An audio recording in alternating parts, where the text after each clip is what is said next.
Hi guys, James at Bespoke Airsoft here, and in this video we're looking at the awesome SMG that is the G&G SMG-9.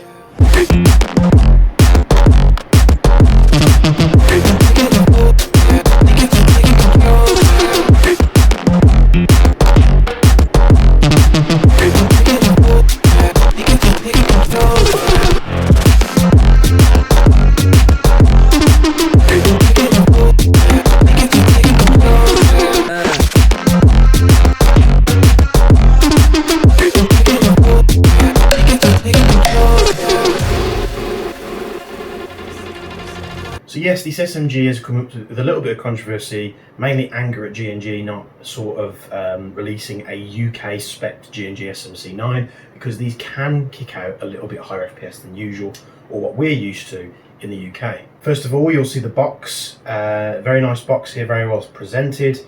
In the box you're getting the gun, the 50 round extended magazine. You're also getting an extra back strap which has an extra hop tool included as well. You're also getting a speed loader and a QD sling swivel point, as well as an unjamming rod, clean rod, and then the extensive manual that G&G tend to offer with their products too. So first impressions, I mean, when I reviewed the GT P9 pistol, I was really disappointed. It wouldn't really perform well. I couldn't really get a full mag of gas out of it on one fill. Bear in mind it was much colder then. You will have to apologise today if you hear the fan that's pointing at my face. It's essential. Currently in this office it's about 36 degrees here in the UK, so I'm on my second shower, my third pair of clothes, trying to film this review for you. But I've just stuck a fan there. If you do hear it, I apologise, but it's just that hot it's needed, otherwise I am just going to melt into the floor. So the SMC-9 GTP9 lower frame here, which is found on the pistol. I'll just show you how easy this thing comes apart. You just take it apart like so. So I'm going to charge the handle, and then the lower half comes out. That's exactly the same as the lower half that's on your GTP9, and it just slides into the SMC-9, which uses like a more SMG style bolt system, so it is a lot more efficient. I believe that this gun far precedes the GTP9 pistol. Of course it will. You get a 50 round box, you get a longer in a barrel, you get an SMG style bolt, which makes the thing very snappy and very cool on full auto as well. But moving on, we've got a rubber style stock pad here. We've got a polymer stock and hinge system that you see here. Then the upper receiver of the SMC-9 and the rail section on the front here is CNC'd aluminium, with the frame being polymer, just much like the GTP9 pistol. We've got a metal outer barrel, metal flash hider.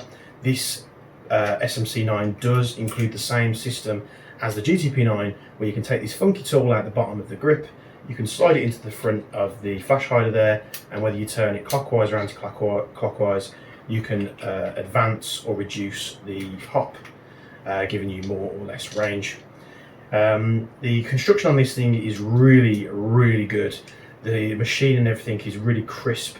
The finish that they've put into the anodizing or paint, I'm not really too sure, it looks like anodizing to me. Again, it's finished really well. The logos and such that are put on here with the like a laser etcher, very clean and crisp like that. The iron sights that it comes with are very nice and snappy when you put them up and down, and the adjustment on them is absolutely superb, which you'll get to see a little bit later on in the action test. You've got a ambidextrous controls with the trigger, the mag release, the bolt release. However, the bolt release is very difficult to operate when the ejection port cover is closed on either side. The charging handle is non-reciprocating, and what that means is when you're firing the SMC-9 and the bolt is cycling, the charging handle doesn't move. So you can use the charging handle to charge the SMC-9. I've got a mag with a little bit of gas here. This is a 50 round magazine, and we'll just try this on semi-auto, and you'll see it doesn't move at all. As you'll see there, it's very snappy. You've got a polymer ejection style cover on the right hand and left hand side. You can switch round which way you want it to open with a little nub here. You can remove that as well if you don't want it to open at all. That's completely up to you. What I will say is, when using the SMC-9, you just have to make sure that you don't close this while the bolt's to the rear, because as you let the bolt come forward, it's going to hit this little plastic piece here that you switch to either side, it will jam the bolt up. So make sure the only time you ever close this, if it's engaged, is when the bolt is forward. You've got a QD sling swivel point on the left hand side of the rifle here, and I believe you can switch it around with this cover and have it on the right side if you want to. There's no QD points on the stock or anywhere near there, but you do have a nice thick angular metal piece here which either pins to hold the stock on. That can be used as a sling swivel point as well. The stock can be folded very easily by pressing the button on the left hand side, and it is held in place with a magnet, and it's going absolutely nowhere, which gives it a much more compact silhouette if you want to sort of carry this thing in a game and have it nice and short. If you're doing CQB, perfect. When the stock is extended, the one thing I did notice for the taller guys out there, the bigger guys like myself, I would probably ask for just one more level of adjustment, just perhaps another inch or so. Just hold it out a little bit further, pulling it in here and pulling it and cheeking it when you obviously got the iron sights up. It did feel like I was over the gun a little bit more than what I am with other platforms. My MP7 isn't on the wall at the moment because it's been fixed, it's broke. But you have the adjustment with that where you can just pull it out one more notch and away you go. In regards to the gun wall, you're going to see some guns that you haven't seen before. Obviously the SVD is going to have an update video coming up. You'll obviously see that's been through some changes, as well as the QRF. We'll have some interesting videos on that coming up later on the YouTube channel, so make sure you stay tuned and subscribe if you haven't already. So let's get a closer look at this thing. Let's take an in-depth look at all the details, and I'll go through all the controls with you so you can see them a little bit easier. Then we'll get to the chrono accuracy test, and then we'll get to the conclusion. Here it is, guys, the SMC-9. Just like I said earlier in the video, we've got a polymer frame, much like the GTP9. We've got a polymer stock and hinge here. We've got a completely CNC'd upper receiver and front rail segment here, which are screwed together. We've got a metal bolt, SMG style bolt inside, and a longer outer barrel compared to the GTP9, which houses their cool little quick style adjustment hop system there. The magazine that you get with this pistol is a 50 round metal magazine with metal feed lips at the top there, and we have a nice plastic bumper on the bottom to protect it if it does fall out or you eject your magazines. You can charge this spring down the bottom here and lock it in place, but you have to feed the rounds in from the top. You can't feed them from the bottom.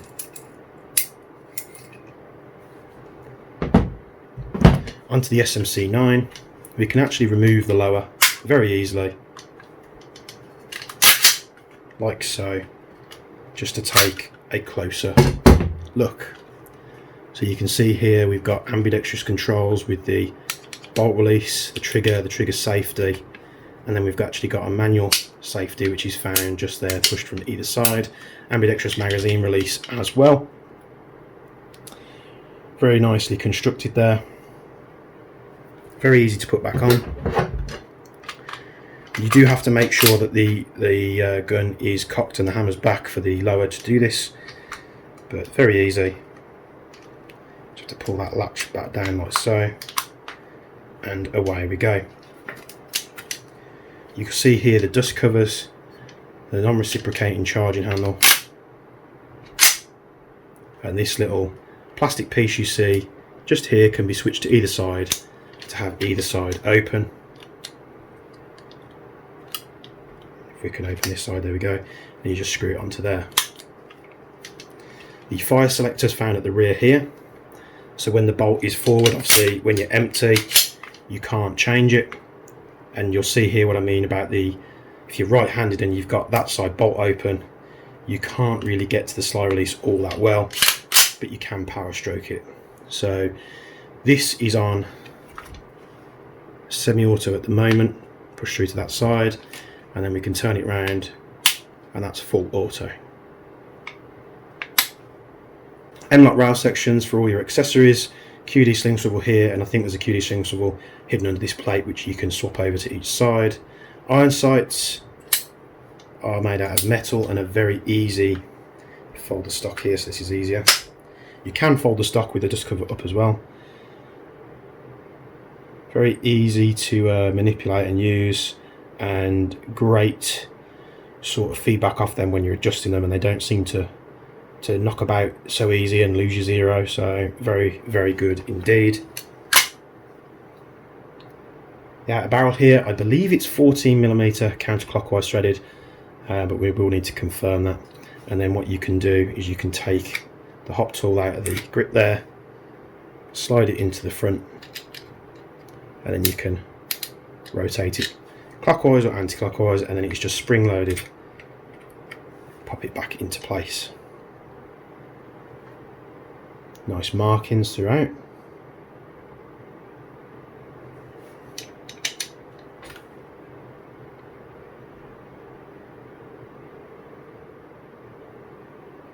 Very nice indeed.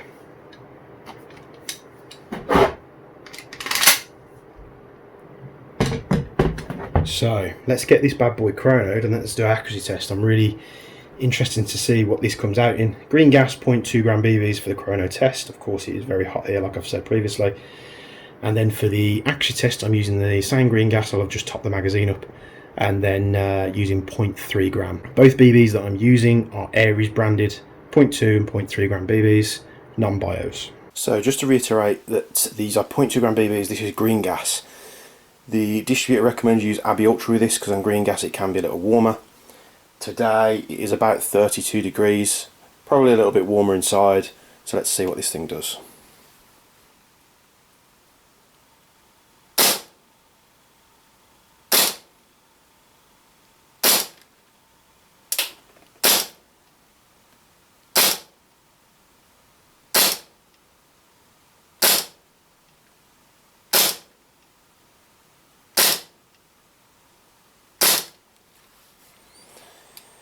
So a few warm shots there, followed by some decent shots, followed by some warm shots again. This is a fresh mag of green gas, so it's full to the top.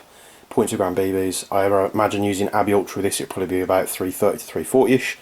But these are the results I got, and it is very hot at the moment in the UK.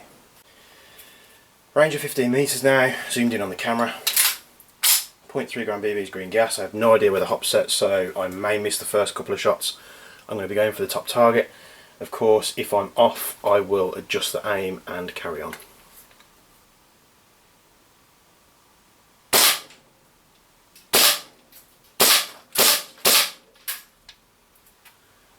So the sights are just a little bit low, so let's bring that down a few notches. To be honest, the iron sights are pretty much bang on, just shooting a little bit low, so let's readjust that.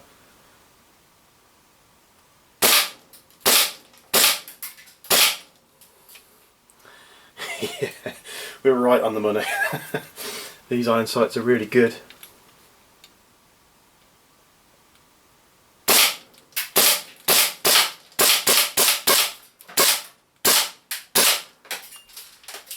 As you can see there, I'm absolutely drilling the centre of that target with these iron sights. I don't think I've ever witnessed iron sights like this set out the box. I haven't touched the rear one, that's exactly where it is. The front one I've just knocked down a few notches because it was flying a little bit low. But I'm so impressed. I'm literally just putting the sights on the middle of the target at 15 metres, and you can see how well I'm doing there. Let's carry on. I'm just going to knock it down one more notch, see if that improves it. It is a very short stock.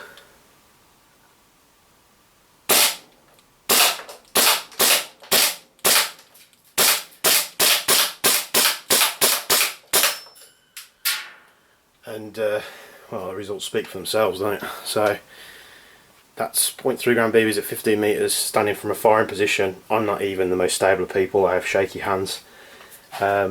Just trying to keep the iron sights. I don't know if you're going to see this. I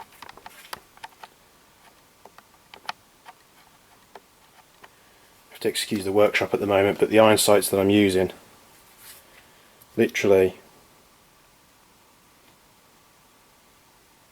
the peep sight at the back is quite big. But no, delightfully surprised with that. Obviously it's punching out a little bit more than your average guns, but you know, we'll see what happens if G&G do anything with the velocity on these things, but we'll get back on camera and we'll conclude. So you can see there on the chrono, the FPS was a little bit high for the UK limits. Now I was using green gas. The highest I managed to get out of it was about 380-ish, 385. It was on a full charge of gas, and it is extremely hot in the UK here at the moment. We're undergoing like a bit of a heat wave. It's very humid. The temperature outside at the moment is about 30 to 32 degrees, depending on where you are in the country. In this office at the moment and in the garage, it's probably a little bit higher. You're probably sort of looking between 32 and 36. Like being there for like 2 minutes, you're just absolutely dripping with sweat because it's that hot here. So normal UK weather, much milder, sort of the 18 to 20 degrees. Obviously this is going to come in a little bit lower. Of course, the distributor recommends using this with Abbey Ultra here in the UK, and saying that green gas will tip it over the edge in much warmer temperatures. I mean, for the guys watching in the US, because we do have US viewers now, and around Asia and such places where you can have higher FPS, this is going to be perfect for you guys. Just under 400, depending on what type of gas you use. If you use a little bit higher power gas, you will get more. So if you guys are looking at those kind of limits, this is perfect for yourself. They just haven't really catered to the UK market as of yet. First time we managed to test this outdoors, we were really surprised by the range of this thing. We were unable to hop, well, we were over hopping 0.3s. We just put 0.3s in it straight away. We thought we had the hop to the lowest setting because it stopped clicking. And the 0.3s were just going skyward. What we actually found, you could actually turn it a lot more, and there's a bit of backlash basically in the hop-up design. So just turn it all the way back so it's completely off, and then go through the clicks on. And then once we'd found that out, you've got a good broad range from anywhere from 0.2s up to 0.4s if you wanted to run those. So very good adjustment on the hop. The accuracy though, as you'll see from the video just a minute ago, all I did was I popped the iron sights up, I fired a few rounds on target, found that they were dropping perhaps like an inch lower than they should be, and I just kept adjusting this front iron sight down, and what that was doing was just bringing where it was firing level with the iron sights. And then after that, I mean, the results speak for itself. You're looking at a inch and a half grouping once it's dialed in, and that's not even with the hop set at all. So you could get absolutely amazing results out of this.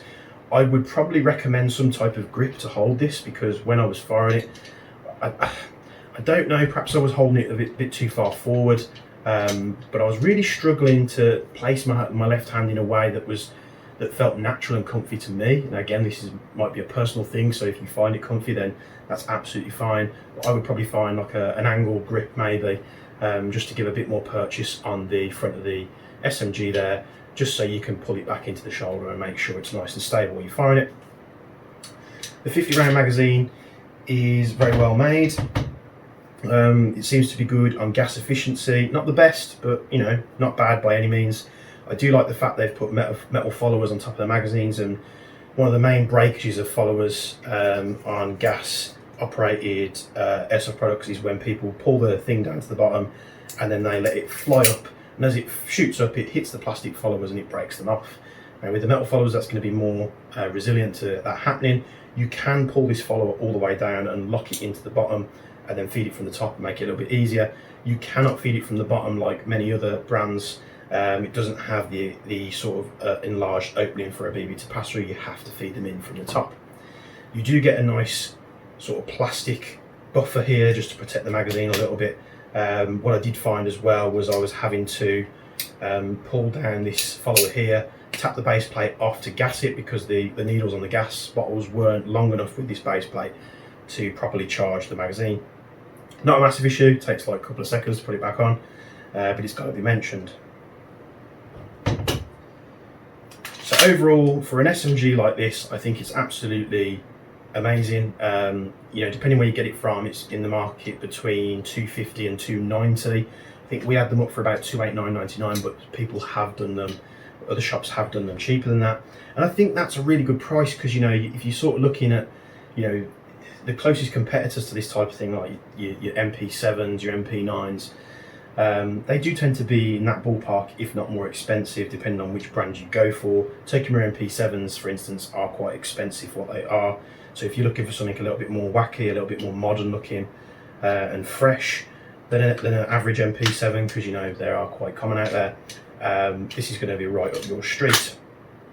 So I hope you've enjoyed this review. I've had a blast with the SMC-9. Will I pick one up? I think maybe in the future, but G&G really needs to sort out their bolts with coming into the UK. They need to do a UK spec bolt that brings the FPS down to nice safe levels, so you could use it absolutely anywhere in CQB or whatever like that. They also need to provide backup with the magazines, because the magazines are really hard to get hold of. The distributors are always out of stock, G&G are always out of stock. So I think any airsoft company, if they were ever to come across this video, the most important thing when you're doing these guns, you've got to make the magazines available, especially when they're a proprietary magazine and you can't go out there and just grab anything else off the shelf and have it fit. All that being said, I've had a blast with the SMC-9. I hope you've enjoyed this review. I'm really baking in this office, so I want to get out and cool down and have some water or something. So I will see you in the next video. Keep an eye out for the SVD update. We've got the QRF update. Those will be really interesting. We've got an M45 update as well. We've got the PRK9 coming in as well for a review. We've got more stuff to review. There's loads of things coming in, guys. Just bear with me, because it is absolutely roasting and it is not a comfortable experience to film these things during this heat wave. So I'll see you in the next video. Stay safe, make sure you're well hydrated, don't get sunburnt, you know, all that good stuff. We'll see you in the next video. Thank you.